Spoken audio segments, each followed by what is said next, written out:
We're used to finding an off-the-shelf fund or ETF for almost any type of investment. But what if you want to invest in a way which isn't available in fund form? One of my pet peeves in the UK is that we don't have a passive small cap value fund. So in this video, I'm going to show you how I'm going to construct my own portfolio out of single stocks to achieve a small cap value fund. And this is part of my fund portfolio, and it's to experiment to see whether this works in practice and whether I can actually beat the market. I'll also consider some of the pitfalls in building your own single stock portfolio and how I think you can overcome them. This video is sponsored by Stockopedia, which provides easy to use research tools which save you time, which help you act decisively and increase your success rate. So let's look at how to build a single stock small cap value portfolio in a bit more detail. No, you haven't tuned into the wrong YouTube channel. This is a video about single stocks from me. So why do we think that might be a worthwhile thing to do? Well, the first point is that you won't have to pay a management fee. You're the manager, so you can save on that ongoing expense, although you will have to pay trading costs for whatever platform you're on. There's also a question of control. You have complete control over what goes into the portfolio. If you don't like a certain sector, if you want to have a tilt towards certain factors, as we do in this video, whatever the reason, whatever the justification, you can have whatever you want. You also have complete control over when stocks are bought and sold, and that may have tax implications depending on whether you hold it in a tax sheltered account or outside one. And then finally, instead of ESG, you can have MESG.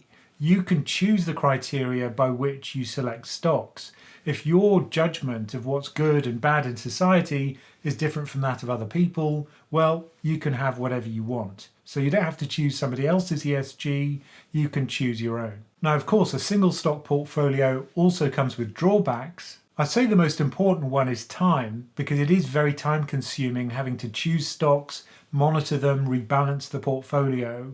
So it's not without extra work. If you buy a fund, you're paying somebody else to do that for you. Having a fund manager also ensures you have discipline. The rebalancing will happen on time, and there'll be a strict set of rules as to what can and can't be bought. If you're going to be managing your own portfolio and it's going to be rule-based, as I suggest, then you're going to have to be really disciplined for a very long period of time. So just make sure that you can make that commitment of time and discipline. There's also a problem with the size of the portfolio. Whereas if you buy a fund, it could easily have thousands of stocks in it and be globally diversified. To do that with single stocks, you have to have several stocks in the portfolio, ideally spread across different sectors.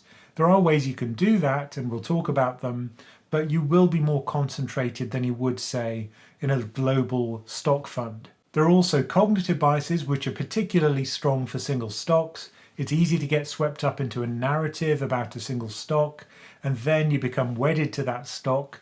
You may hold it even though it's losing value longer than you should, or you could get scared and sell it too soon. Now, I think the way to overcome those cognitive biases is to have a stock filter. What that means in practice is that you select a universe of stocks and then you refine that universe according to certain numerical criteria, usually based on the fundamentals of the stocks. Now, what kind of selection of stocks should you go for?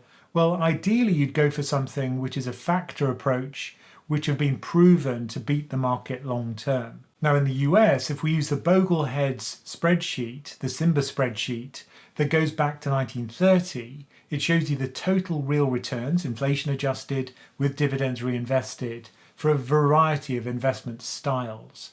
And the all-out winner since 1930 has been small cap value. So these are stocks which are both small, they have a small market cap, and they're cheap by various measures. Recently, this style combination has underperformed, but it is the GOAT, the greatest of all time, when it comes to styles, particularly in the US. Now in the US, there are funds which allow you to buy passive exposure to small cap value. However, all of the other criteria for the US still apply. So for example, if you want a MESG fund where you exclude certain sectors according to your tastes, or perhaps you want to reduce costs by not paying a fund manager at all, or perhaps you want a combination of factors which just aren't available. All of those would mean that it might still be worthwhile building your single stock portfolio in the US and elsewhere, even if a fund is available. So what our approach will be is to start off with a universe of all of the stocks in a stock market. In my case, it's the UK market because that's what my broker allows me to buy. And then we're going to restrict that universe according to certain filters. The first filter I'm going to use is cheapness because I'm going for value funds. The second filter will restrict the universe even more. So of those cheap funds, I'll choose the ones which have the highest quality. And we'll see the definition of that in a moment. Because what we don't want is stocks which are cheap for a good reason, which won't change. These are value traps. And then finally, I'll screen based on momentum. So for those small cap value stocks, I'll choose the ones which are also improving in terms of profitability and in terms of price. So what I'm going to use to build these filters is called Stockopedia. Unfortunately, it has criteria built into it for all three of these factors: value, quality, and momentum. That means I don't have to define them myself, rank the stock universe, and do very complex numerical analysis in order to construct the portfolio.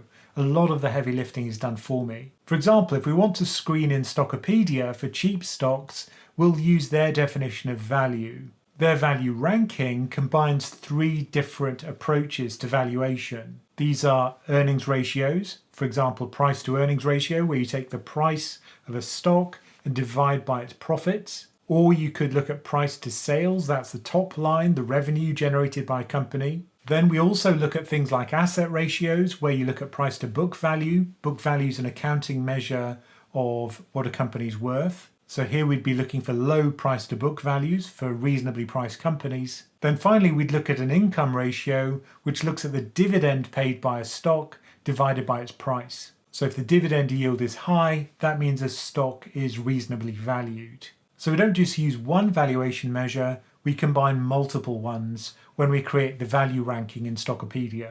So let me show you how you do that within the app itself. Now my portfolio is UK focused, but you could use other regions, for example the US, Europe, Asia, and elsewhere. But my first rule is going to be that the value rank is greater than 80%. In other words, we're choosing the cheapest 20% of UK stocks. So firstly, we'll add a rule and we choose value and value rank. And this ranks high to low. So higher is better. In other words, cheap is a high rank, with the cheapest stock being a rank of 100%. And we also have to choose a threshold, and I'm going to choose 80%. So the size of our universe, if we do that again, goes from 1,358 stocks down to 277. So we've shrunk the size of our universe. To avoid value traps, these are companies which have a low valuation, which is justified. We're going to use some kind of criterion, which is defined in Stockopedia as quality. The quality screen on Stockopedia groups three different groups of fundamental variables. These are the quality of the franchise, the fundamental momentum of the company, but also the bankruptcy and earnings risk. Ideally, you'd want a company which uses its capital very effectively to generate profits. There's also the widely used Piotrowski F-score. That gives us our measure of fundamental momentum.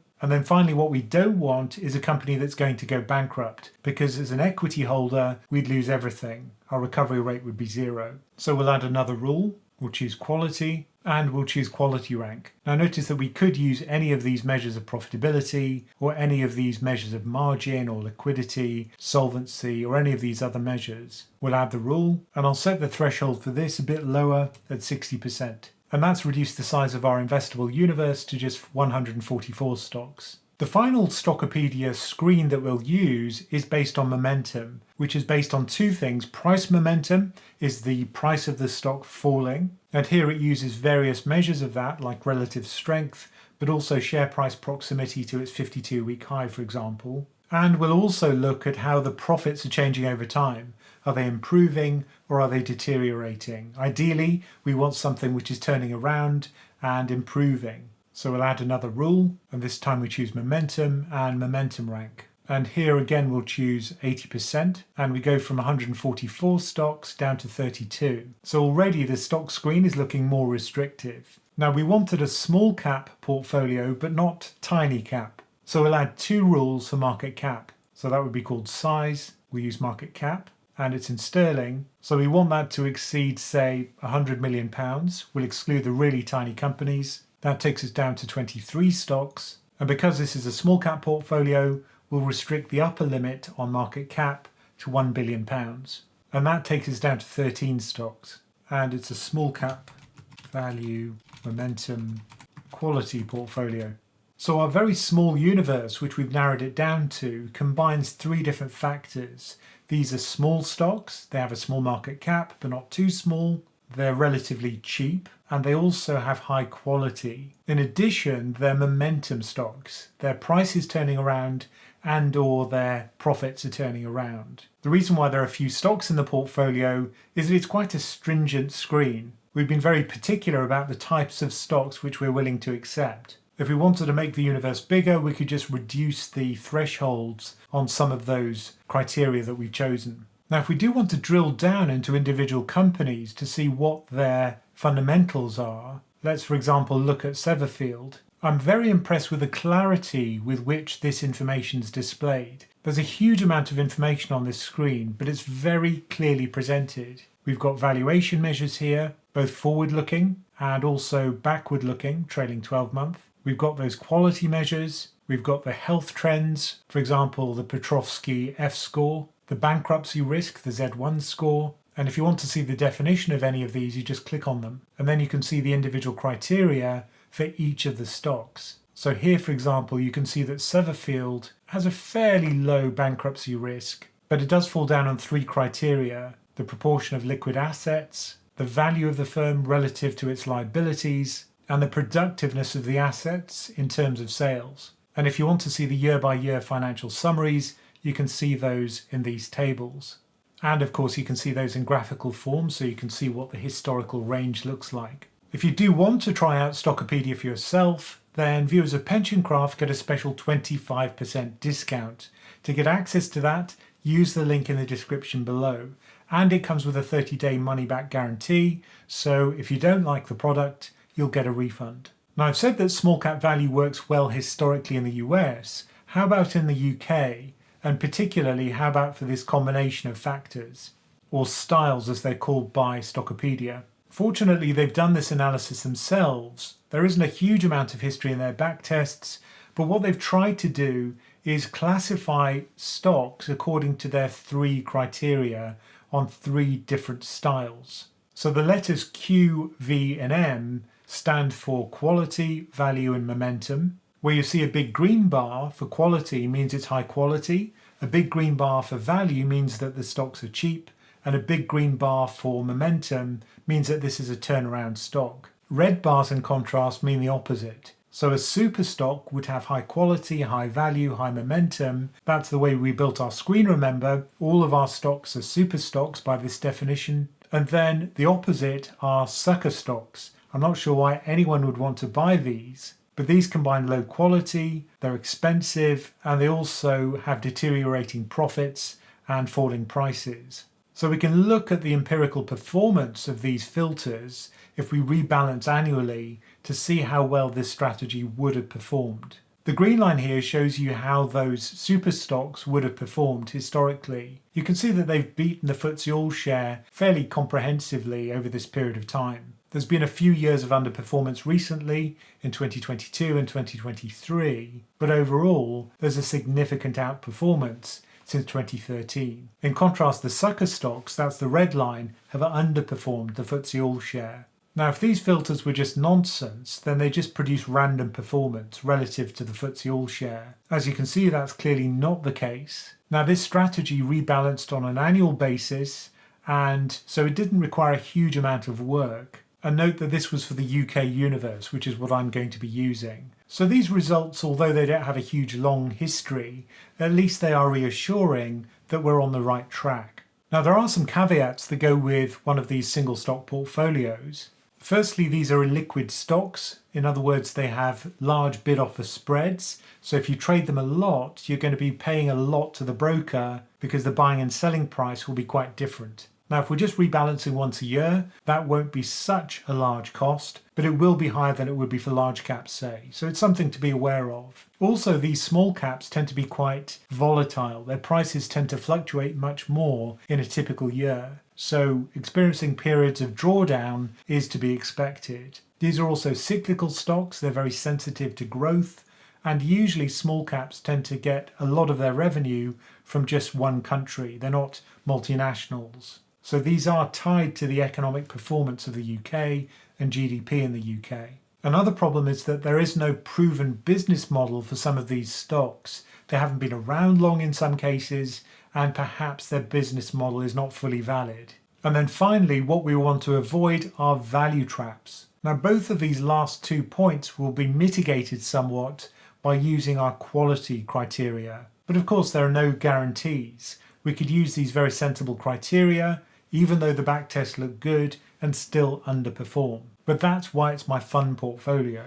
It's there to experiment and to try stuff out and to learn. Now, a final point is earlier we talked about concentration risk for single stock portfolios. If you've only got 13 stocks, it might be concentrated in a way which essentially makes the portfolio much riskier. And that was one of the points made here by Edward Croft, who's the CEO and founder of Stockopedia. And his point is that you should try and choose stocks from at least 5 different sectors in order to get reasonable diversification. Now, we've got more industrials than I'd like in this portfolio. You can see we've got 7 industrial stocks and 3 consumer cyclical stocks. But we do have 2 other sectors. We have 1 financial stock, that's IPF, and we have 1 energy stock. Now, what we could do is relax the criteria so we've got more stocks in the overall portfolio, and then we just choose a certain number from each sector, maybe the ones with the highest stock rank within each sector. So there are various ways to approach this concentration risk,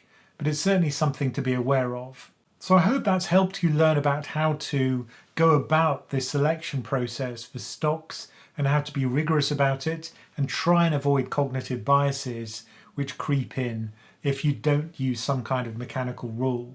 Personally, I think that's the way I'm going to avoid it. I know Jim O'Shaughnessy also says that the way he avoided cognitive biases was to use one of these really strict set of rules and to be a quant, which is effectively what we're doing with these screens. Now remember, if you do choose to use Stockopedia and you do want to try it out, then you do get a money back guarantee that comes with it, and you also get the 25% discount. And if you want to learn more about that, you can just use the link in the description beneath me. And as always, thank you for listening.